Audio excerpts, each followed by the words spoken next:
Today we're going to be talking about possessive adjectives and comparatives. In English, possessive adjectives tell who owns something or describes a relationship between people or things. The forms of possessive adjectives do not change in English, but yes, they do change in Spanish. So think about it. In English, we would say my dog, your dog, his dog, her dog, its dog, our dog, their dog, y'all's dog, right? We have one chart that we would use.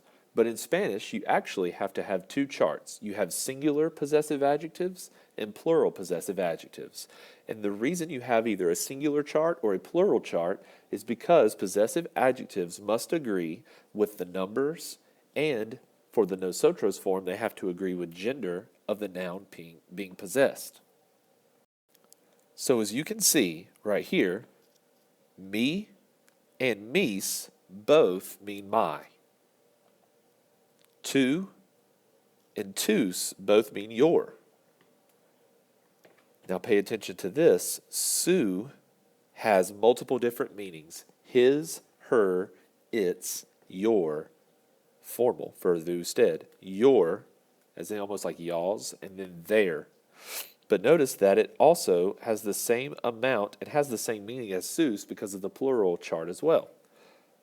So, also we're not really worried about vuestro and vuestros right now, but right here with the nuestro and nuestros, we also have nuestra and nuestras, because in the nosotros form of possessive adjectives, they have to not only agree with number, whether it's singular or plural, but also with the gender.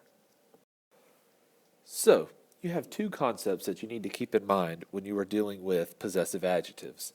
The first thing is this. Possessive adjectives, they are based on the object or objects being possessed. The other concept that you need to keep in mind, not only for possessive adjectives, but also for a lot of other concepts in Spanish, is this. Is it singular or plural? Is it masculine or feminine? So let's look at these four examples. My dog versus my dogs, or your dog versus your dogs. If we're keeping in mind the fact that possessive adjectives are based on the object or objects being possessed, that will help us determine which possessive adjective to use in Spanish. For instance, we see right here, my dog. It's singular, so you would have to say mi perro. But when dog then becomes plural and says dogs, you would have to say mis instead of me. One of the reasons this is going to happen is because there is a concept called noun-adjective agreement, where the nouns and the adjectives have to agree both in gender, when possible, and number. So if we're looking, the possessive adjective is what I just said, an adjective. But the word dog is a noun. So the noun and the adjective must agree. That's why in Spanish you would say mi perro, but if it were plural you would say mis perros. The same thing here.